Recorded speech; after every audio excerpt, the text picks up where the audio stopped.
Taking over. It's Christmas.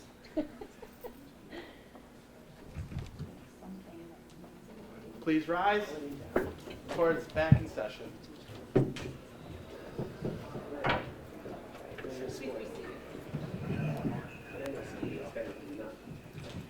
Defendant show up? The other case? Yeah, okay. Back on the record, People versus Leticia Astacio. Please come back up, Mrs. Astacio. This is a violation of probation matter. The matter scheduled today for possible disposition due to the fact that we don't have the probation officer here in front of us. And I know I've said this to you several times since we've met. You have the right to an attorney through all stages of these proceedings. You continue to represent yourself at the previous hearings and the dates we've had here. Is that your wish today? Yes, Your Honor. Okay, you understand that you have the right to an attorney, you're waiving that right? No, Judge, I'm proceeding as my own I attorney. understand that. Okay. And so can this matter be disposed of today? That was the last question that we had here on the record. You have a copy of the Declaration of Delinquency alleging 3 violations of your probation. Is it your position that you wish to admit today and go forward with sentencing? Yes, Your Honor. Okay. Mr. Kwam, is that your understanding as well? Yes, if she is willing to admit, then yes, that's up to her, but that's fine. All right, Mrs. Astacio, you have several rights that you'd be waiving in exchange for admitting to the violations this morning. First of all, is you're waiving your right to have an attorney with you. You are an attorney, and I understand that. You also have the right to a hearing where the people have to prove that you violated the terms and conditions of your probation by a preponderance of the evidence. Do you waive your right to a hearing? I do. Do you also waive your right to cross-examine the witnesses that the prosecutor would call to testify against you at the hearing? I do. Do you also waive your right to call your own witnesses in your defense at the hearing? Yes. And you waive your right to testify at the hearing, although no one could force you to testify. Yes. Are you making this admission knowingly, voluntarily, and intelligently? Yes. Has anyone forced you or threatened you or promised you anything in exchange for your admission? No. Do you feel under any duress or coercion at the present time? No. Are you under the influence of any drugs or alcohol right now which would cloud your judgment? No. Do you recall being placed on probation by Judge Aronson? Yes. Did you receive a copy of the terms and conditions of the probation sentence? At some point. Okay, at some point. Yes. Okay, but you did. Is that correct? Yes. I'm sorry? Yes. Okay. In fact, you did sign off on the conditions of probation. Yes. Okay. Did you understand the terms and conditions of probation? Yes. Do you admit that you failed to report as directed to probation on August 13th, 2019 and August 20th, 2019? Yes. And you admit that you didn't appear to probation for a few months thereafter? Judge, with all due respect, I think that the one admission is sufficient for the declaration of delinquency. If you don't want to answer that, you don't have to. I don't want to. Do you admit that you failed to cooperate with the Ignition Interlock Program as required by Section 1193 Subdivision C? No. No, I don't admit that. I deny that. You deny that? I do, but I've already pled guilty, Judge. Did you admit that you failed to abstain from using or possessing alcoholic beverages? No, I don't. Okay. Mr. Kwan, are you satisfied with just her admitting to paragraph 1? Or Your Honor, I believe in order for the court to find a violation of the probation has occurred, she only needs to admit to the one violation. And if the court is satisfied, the court is in a position to sentence her accordingly. But in terms of whether or not she has adequately pled, the people are in the position of, yes, she has. all right. The people are satisfied. I'll be satisfied as well with your admission that you didn't show up to probation beginning at August 13th and August 20th, 2019. And therefore, I will find that you violated the terms and conditions of your probation, that you did so knowingly. Now, with regards to sentencing, do you wish to be heard? Briefly, Your Honor, obviously, as a violation of probation, it is up to the court to sentence Ms. Astacio as she sees fit. However, it is the position of the people that, based on not only her violation of failing to report, but her violation of the conditional discharge that put her on probation in the first place, her inability to adhere to probation going forward from that, that it is the people's position that the only alternative left to the court is to sentence Ms. Astacio to a term of incarceration, and that would be the position of the people. Ms. Astacio? Judge, honestly, I'm blindsided. I've spoken to Mr. Fung about this several times, and his position has always been that the people take no position. In fact, in pretrial conferences, he's asserted that a time-served disposition would be appropriate in light of the fact that I've served approximately 4 months in jail on a misdemeanor DWI. So I'm surprised that he would make this statement on the record, on the news, for the first time ever. I think it's disingenuous at best. But Judge, I think that it's easy to lose sight of the facts in this case. This case, like a case that I've cited before, People v. Purpura, which is a county court case, which was appealed from the Monroe County District Attorney's Office when an individual who got probation was sentenced to 9 months in jail. Judge Chasho of county court here said that that was inappropriate, and he conducts an entire analysis of why it's inappropriate. What he says is that no matter what happens in a criminal case, you always go back to the initial crime, the initial offense. In that case, as in this case, it was a misdemeanor DWI. You look at the defendant as you find them at the time of the arrest. In my case, I was a city court judge. I had never been arrested in my life. I had never been charged with any offenses. You sentence the person based on what actually occurred.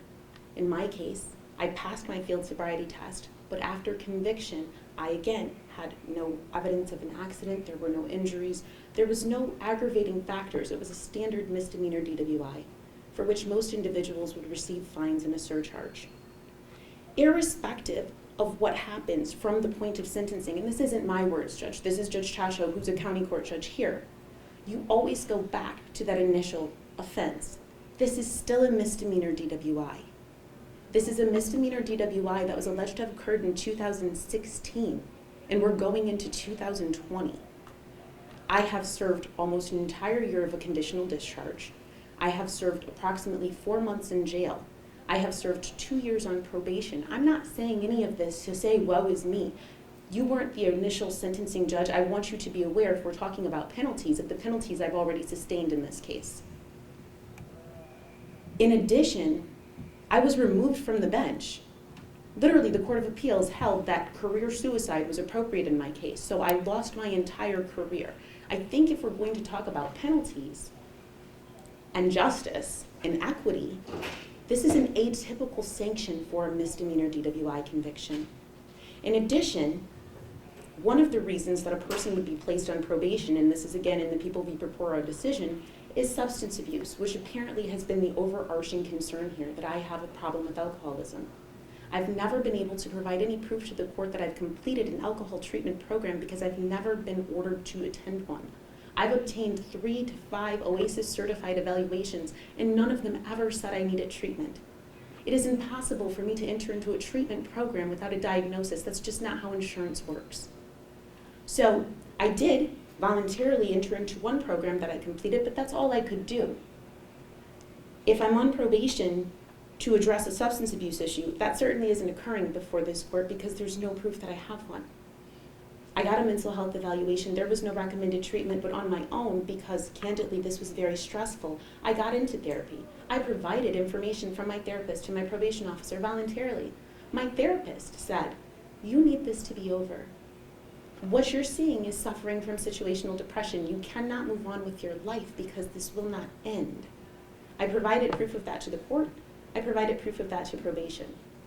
I'm not here out of defiance. I am here because the judicial system does not function to break people, and it is destroying me.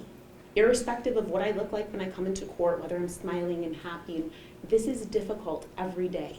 It is embarrassing, it is humiliating, and I cannot move forward.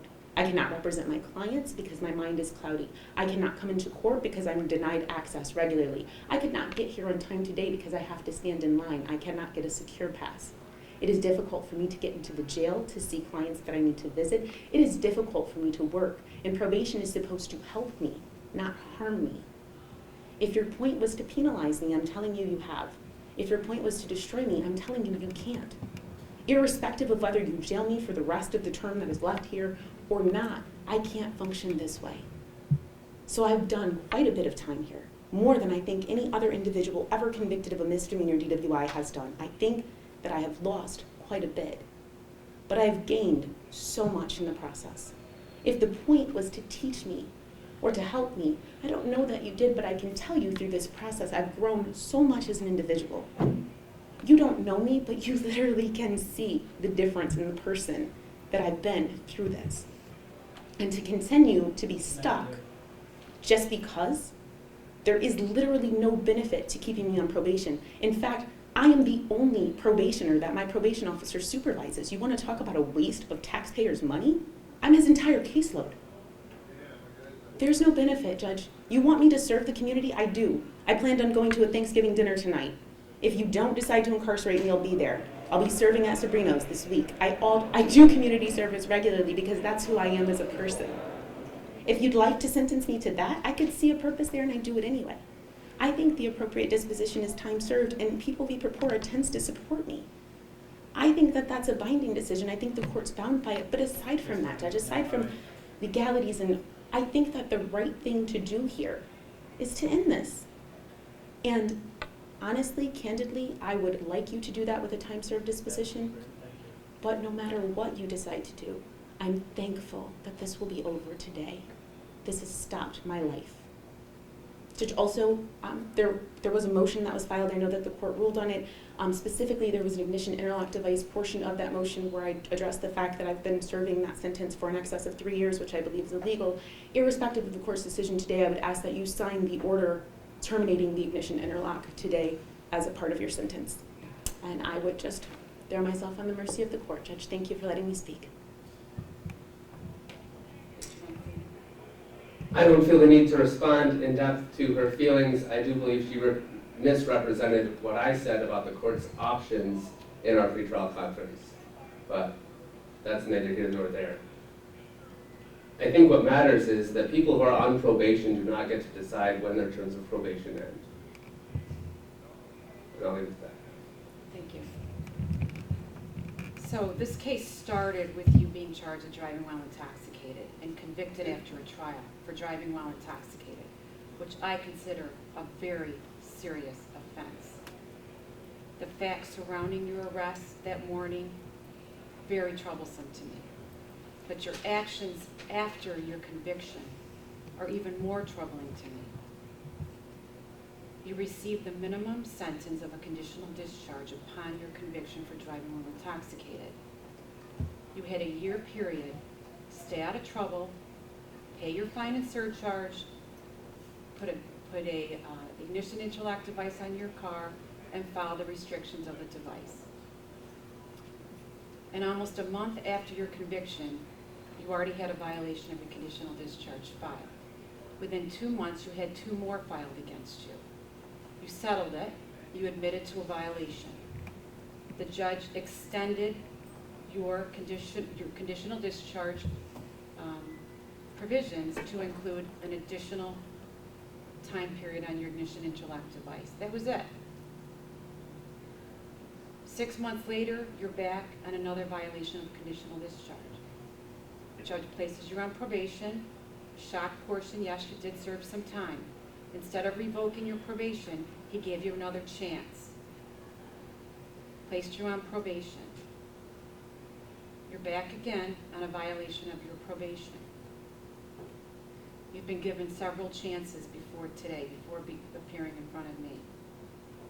What I have found is, and what shocks me, is that you've absolutely never taken any responsibility for your actions. You've never shown any remorse throughout this entire process. Shocking to me. What's also appalling to me is that you unilaterally decided to take yourself off probation without a court order. You just decided you didn't want to go anymore, so you stopped going. I'm not happy about it. I'm not going to tolerate it. Your actions show that you do whatever you want to do whenever you want to do it. And it stops today, and it stops now. I'm revoking your probation, and I'm resentencing you to 180 days in jail, starting now. Thank you, Judge. I will grant your relief with regards to the ignition interlock device. You no longer have to have it installed on your car. I will also sign an order to allow a family member to get it taken off of your car in a timely fashion. Would that be today? Astacio, you're going to have some time to think about what your actions were throughout this proceeding. It's quite possible you single-handedly changed the view of our community to the judicial justice system, our judicial system of justice. And it's appalling what you've done, and I hope you've learned your lesson. Case closed.